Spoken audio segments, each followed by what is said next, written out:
Welcome to another edition of Step by Step Talks. I am Rohini, your host, and today I have the woman with the golden touch. When I spoke to Charlotte Van Horn earlier a few weeks ago, and as I'm chatting with her now, wow, she has brought some, history back into Panama that I didn't even know that existed, and I think everybody should hear that. But not only that, Charlotte went from here into relocating people into Panama. And we're going to hear this whole story about how she got here. As you know, Step by Step Talks endorses women who are financially independent. Charlotte's been through challenges, she's been through successes, and right now, I think, through a major success, getting $1 million in sales. So, Charlotte, welcome. Thank you. Thank you.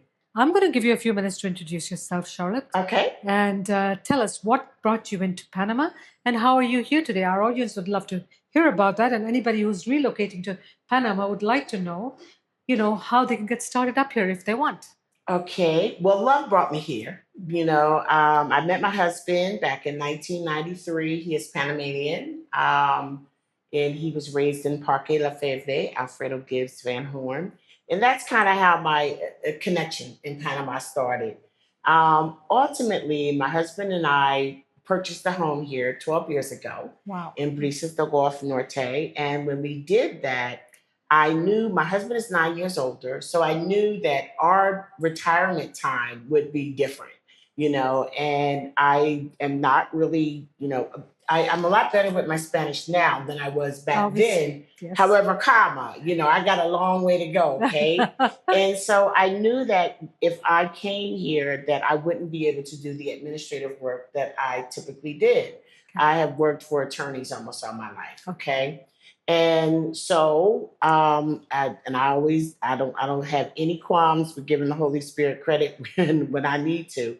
At the end of the day, that's what happened. I was guided to start doing sister locks, which I had sister locks up until a couple of years ago now. I cut them off after 17 That's right. years. Yeah. But, and I knew that the women here in Panama, they might not be ready for the sister locks at that time, but I knew that maybe by the time we got ready to retire, that they would, maybe things would change and that there would be more of an Afrocentric movement in Panama. And there's been a huge movement of Afrocentric things since the 20 years since I've been coming here. But anyway, I started doing sister locks, and that business, believe it or not, retired me from corporate America. Wow. 5 years part-time, and I retired from corporate America. My last day working for corporate America was January 5th at 4 p.m. in 2017. Wow, you know the time and the date. You know it for sure. Huh? That was So, it. was Sister Locks a franchise or was that your own? Sister Locks is a franchise. Locks Forever was my business.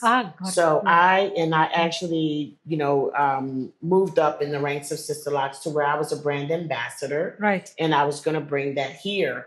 And, as we transitioned and I started to build the Sister Locks business here, everything changed. I created the Black Expats in Panama group because I needed to find expats to sell my Sister Locks to when I got here, right? Okay. To sell this service because it's a little expensive for the average Panamanian. They didn't know what it was at that time either. And then what happened was I came here, I was building the group, I created a group on Facebook, and then, quite frankly, George Floyd changed my life. We watched in America and all over the world, we watched that cop with his knee on George Floyd's neck. Yes. And it changed everything. Then all of a sudden, the group that I created in Facebook went from like 200. I had 200 members in a year. And from that moment, everything changed. And then people started saying, what is it like, in Panama? Is there police brutality there? Are there melanated people there and things like that? And it ended up that that is how I ended up starting the relocation services. So that's how you came to Black Expats Panama, which are Yes. cultural relocation tours. Yes. Right? And as I spoke to you earlier on, you have brought in a lot of African history from Congo into Panama that I did not know existed. So do you want to share a little bit more about how you get the relocation tours and, what are the tours that you offer in Panama? Well, what I decided, and this business was built during COVID. The George Floyd murder happened in May of 2020, which, as if you can recall, we were only two to 3 months within in the COVID. Yes. So between the COVID, George Floyd, and I say Karen in the Park, and the political environment in the United States at that time, that is when it got started. So when people started to ask me, and I hope I'm answering the question right. That's fine. When people started to ask me about these things, then I started to work on putting resources together to help. I felt that we needed to add the cultural component. Turned out that it was the best idea I could have ever had. It was a chance that I was taking, and I always tell people, don't be fearful. Go with what you feel. You know what I mean? Because a lot of people told me, don't go to Cologne, because I felt that we needed to bring, if I was going to bring Black people to Panama, I was going to take them to Black areas of Panama. Definitely. And that's when I started to learn a lot about Cologne, the history there, the difference between the Blacks that were in Cologne compared to the Blacks that were in Panama City, how some Blacks came here through slavery, some Blacks came through to the canal, and the different sides, why some speak English and some don't. And then when we started the tour, that Cologne Day, Cultural Caribbean Day, we call it, was the most amazing day ever. Ever. So the tour, it's a day all by itself now. I mean, it was just the thing that set us apart. Wow. Now, it's my understanding that the people in Cologne, the Congo group, you call them the Congo dancers, they call you princess. Yes, yes. They, I love the Ghanaian group. Miss Vicky leads them. Out of all of the tours, we've been doing these tours.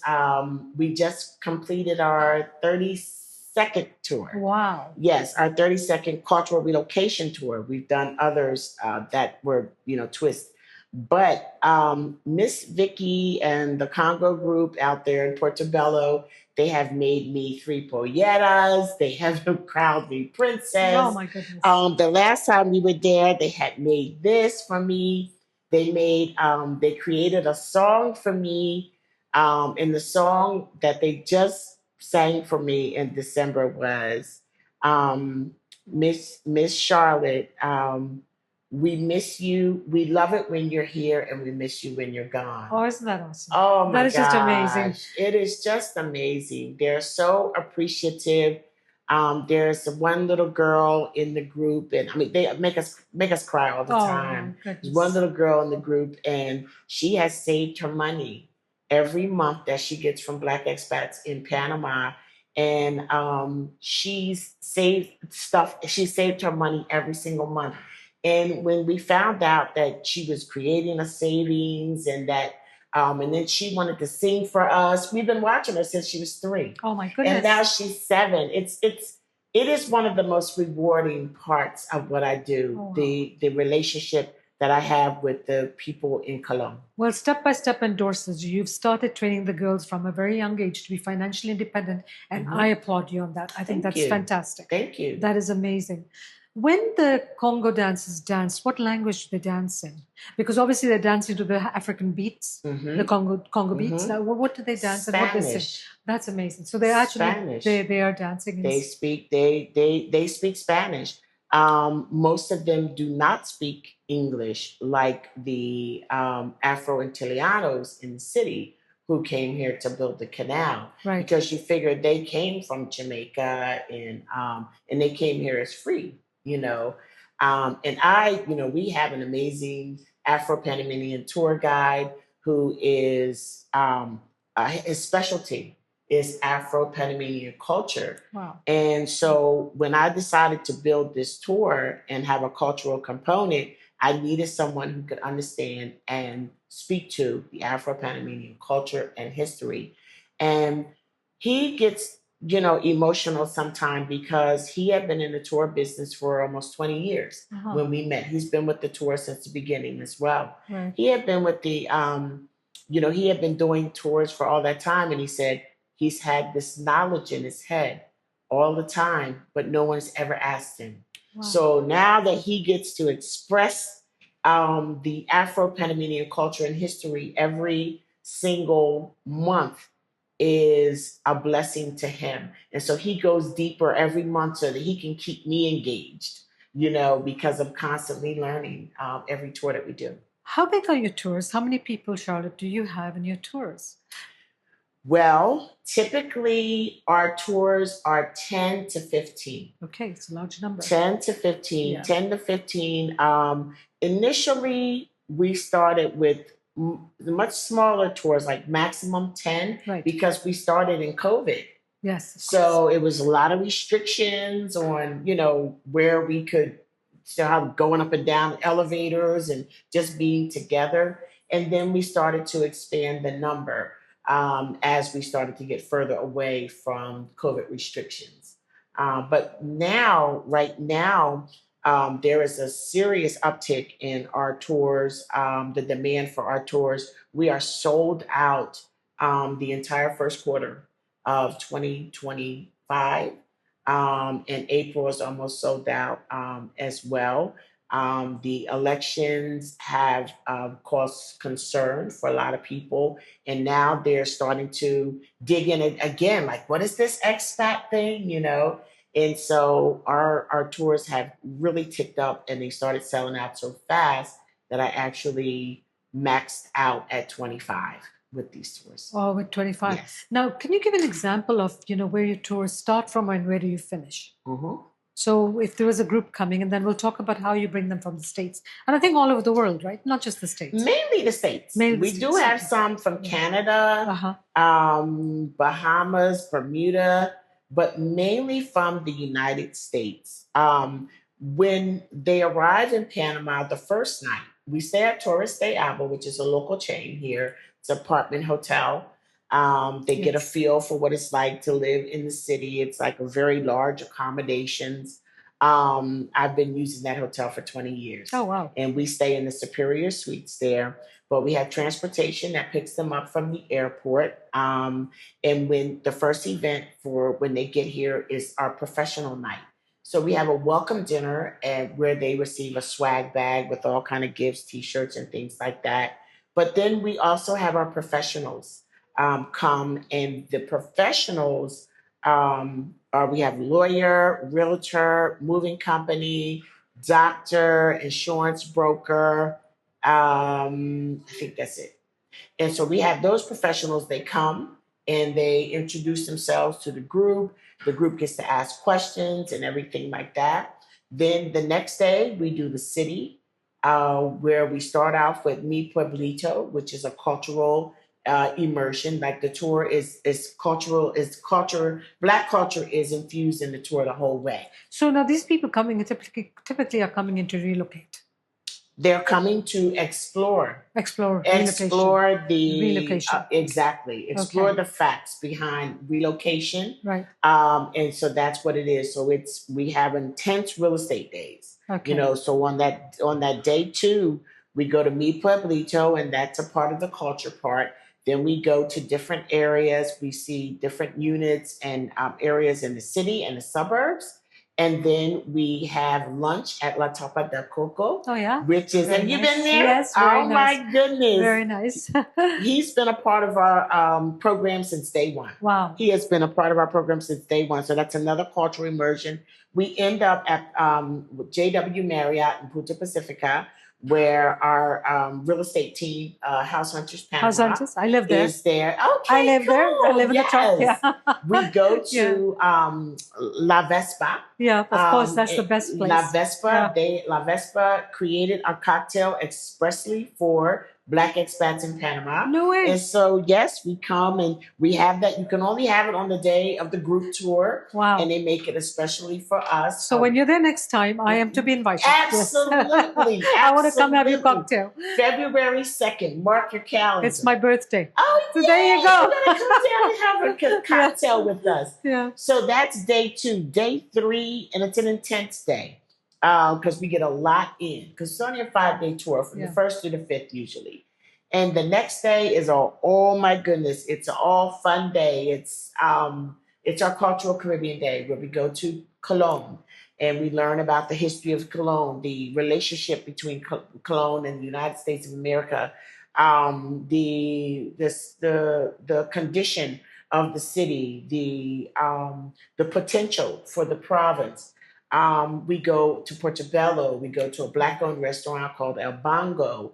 We have an amazing lunch over the water. We actually were the first group to eat in their expanded area. Oh, yeah. We see the Black Christ. We see the ruins. And then we go to the marina and we take water taxis out to Isla Mame. Oh, yeah. You go all the way down. Goodness. It's old school music on the bus. It is just a fun day. So we're out all day from 8 to 8.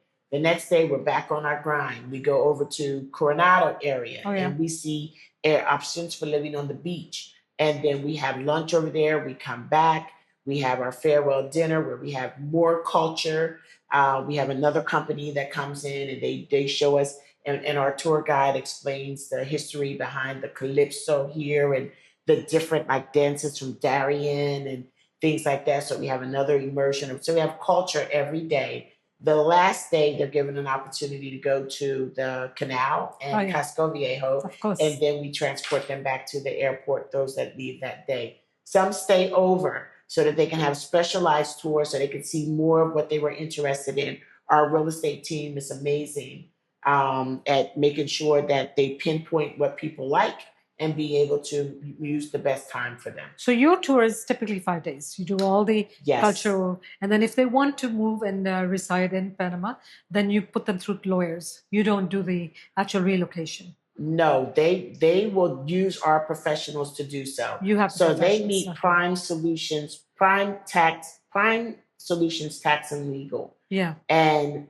Giovanna Bernal has been with us since day one. Right. She is my person. She has probably processed over 500 Black expats in Panama residents. Through you.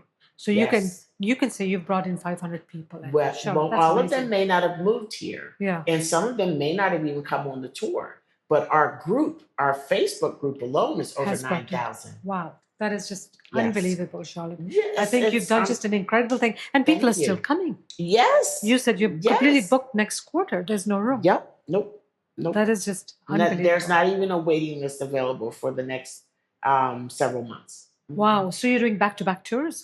We do tours every month. We have 2 specialty tours that we're doing in January and February. But yes, we do tours every single month. And I am with those tours every single month. That is just unbelievable. Charlotte, my audience would like to know, the struggles that you went through to get where you are. Because it wasn't easy, was it? No, it never is. It never is. But you know something? I think that I love being an entrepreneur. Yeah. I do. I could just build business 24/7. I was telling my girlfriend this morning, I'm 60. And this is a new business for me. Tourism is totally new. And so I always say to people, don't doubt yourself, But I think that probably the hardest part with new business is you have to commit yourself 100% to it. Exactly. You do. You really have to be it. You cannot be in and out. It has to be consistency. Getting through that part where you're not making any money. You're building, you're believing, you're investing, but nothing's really coming back. That part is the hard part. Of course. You have to build that pipeline. You have to work. You have to be consistent. And I think that is one of the biggest challenges, being consistent, staying focused and watching it grow, kind of looking at it like it's a baby, that you have to nurture. People don't put enough into it. No. You can't just have a baby and think it's Leave going it to alone. develop. Exactly. No, you can't. The Yeah. other part was, initially I had partners, and I call it the P word now, and that was just not a good experience. So that was definitely a struggle. Did you buy them breaking out? away. You bought them out? Yes, I left the partnership. Oh, you left the I partnership. left the partnership. Yeah. And so, trying to, deal with that. Partnerships are very tricky. I won't do that again. However, we have been able to, come out and excel. We've started a lot of things. I was working around the clock. Oh, I was yeah. to work around the clock, and the amount of effort that it takes to build a business like this, and then give a substantial portion to another entity that's not doing that. It's just not a good look. So what we did was we got our own. We are fully licensed here in Panama. Fully licensed. I had a following when I began this. We have trademarks, and so protecting yourself is really important.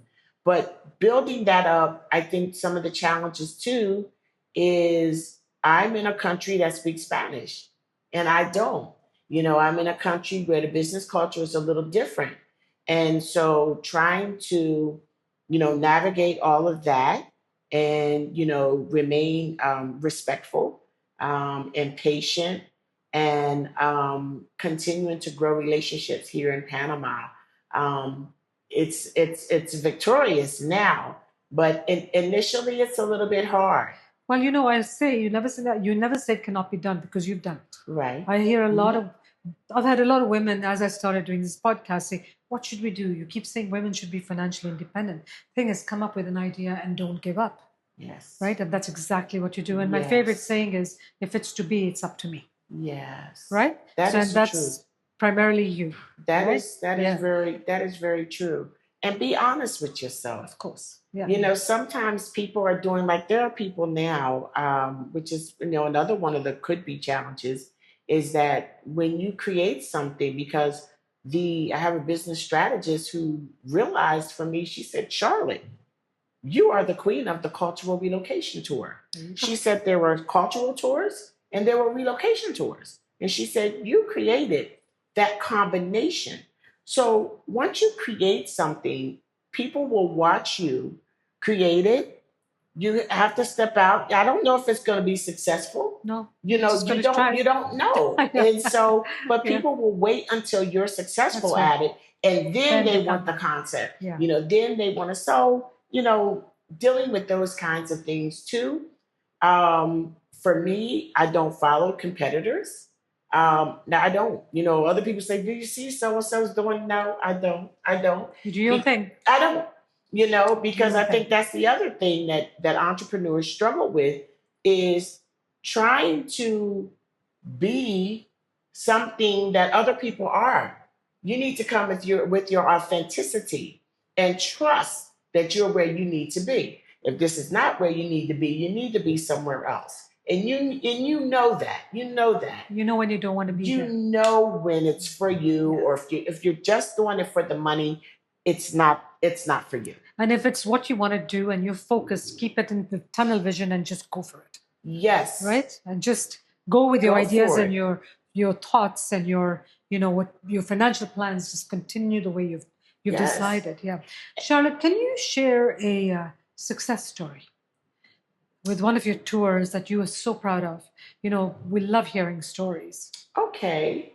So I would say that my success stories, if I think about the success stories that I have on the tours, is that the people that we attract on this tour are very, very conscious people, very, very conscious, high level professionals. When I see people that have such high standards come on our tours and they give testimonies like on the last night, and they say, this was like so exceeded anything that I ever expected. When I see them come and say, I'm coming back. when I see them come on a tour prepared because of the information that we've been able to give them in advance, even, and then to leave with a temporary provisional ID that's success for me. And the Congo dancers. Oh, yes. The Congo dancers are my heart. Yeah. They are the Congo dancers and the boat captains in Cologne, all of the Afro-Panamanian businesses and entrepreneurs and other local businesses who we've touched and increase their business and visibility. To me, that is success. Oh, definitely. That is the success story. That's the happy part for me. Who would have thought that during COVID, an idea would come up and grow to and expand and become so big and continue growing, right? Now, if somebody wanted to get in touch with you, Charlotte, where can they get in touch with you? What is your website, Instagram? Okay, my website is blackexpatsinpanama.net. You can Google me, Charlotte Van Horn. You can Google Black Expats in Panama, and we will come up. We have Facebook pages. We're on Instagram under the same name. So you can find us anywhere. And it's gotten more difficult for me to keep up with all of the inquiries. Of course. But in growing the business, praise God, we have been able to add people to help with that. So whenever you reach out, we will reach back. That's for sure. That is amazing. So Charlotte Van Horn on Instagram, you've got your webpage as well. Are you on LinkedIn too? LinkedIn, yes, ma'am. I'm on LinkedIn as Charlotte Van Horn. Yes, everywhere else is like Black Expats in Panama, and then we have an amazing YouTube channel. That's Black Expats in Panama as well. But LinkedIn is Charlotte Van Horn. Just Charlotte Van Horn. Okay. So now, just as we wind up here, Charlotte, is there anything you'd like to tell our audience? The Congo dances sound amazing, and I'm going to join one of your tours one day, or I'll just show up there when you're there. Right. I would say that to be smart about your money, the one thing about this business is that there's a lot of money that flows, so keeping in mind that it's not your money. It's not your money. You have to pay. You have to produce something. And I think that's where people make mistakes, being wise about your money, not assuming that because you're like on top of the world today, that can't change on any day. Planning for the future. As far as like why it's important for women to be financially independent, I think that it's the same reasons that men need to be financially independent. Well said. We need the same things. Yes. Being financially independent means that you get to make choices for your own life. Means that you get to sow into other women or the things that are important, for you. Means that you get to leave legacy for your children. Being able to script and craft my life at 60 is a blessing that I just would not have ever expected.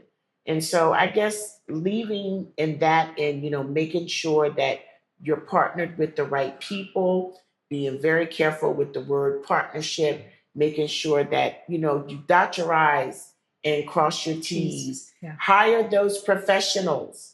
I don't do anything without a professional. No, do it right. Do it right. The first time. Exactly. Yeah, it may cost you a little bit up front, but it'll save you a lot on the back end. And just believe in yourself, I always pray for wisdom and discernment, and God gives it to me. And I'm just super, super happy and thrilled to be living the life that I'm living right now. Oh, bless you. You've done such an amazing job, Charlotte. It was such a pleasure talking to you and listening to everything, your insights and everything that you do. We definitely will be interviewing you again. Okay. And probably when you're on site, maybe in Cologne or maybe in Coronado or wherever you're with one of your groups. I think that would be amazing for people to see what, not only have you created a business for yourself, but you have increased businesses all over Panama. Yes. Or maybe some businesses that were not even existing during Mhm. because of COVID. The Congo Exactly. dance group, you said that Yes. they were They not didn't really performing have a at lot all. of it. Absolutely nothing. And you brought No. them up and you've Yes. discovered them. I think that is just amazing. And that's, that's what should be in the back of your mind, that while you're building your business, you're helping other people. Exactly. And growing young children, Yes. just like you are, to become financially independent. Exactly. All the time. And I just want to thank you for having me on the show. I appreciate you taking the time, and it was wonderful being here with you. Well, I did Rosalind, and she spoke. So anybody I speak to tells me, interview Charlotte. Interview Charlotte. I said, yes, I'm going to interview Charlotte as soon as she has time, because she's always on tour. I know, it's busy. But let me just give a quick shout out to my girl Rosalind Battelle. Rosalind Battelle, we know she's the Jewish princess amazing. that lives in Cologne.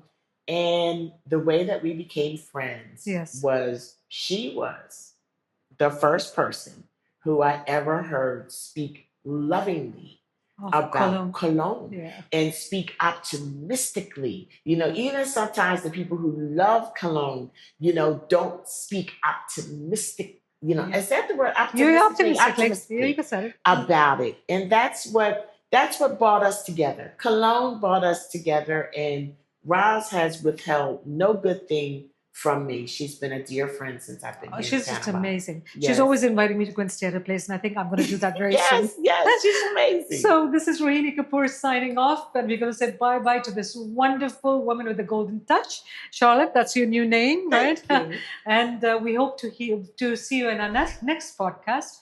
If you have any questions, please message me on www.stepbysteptalks.com, and I will answer you. If you want to know more about Charlotte, I can forward your name to her as well. It's been lovely chatting with you.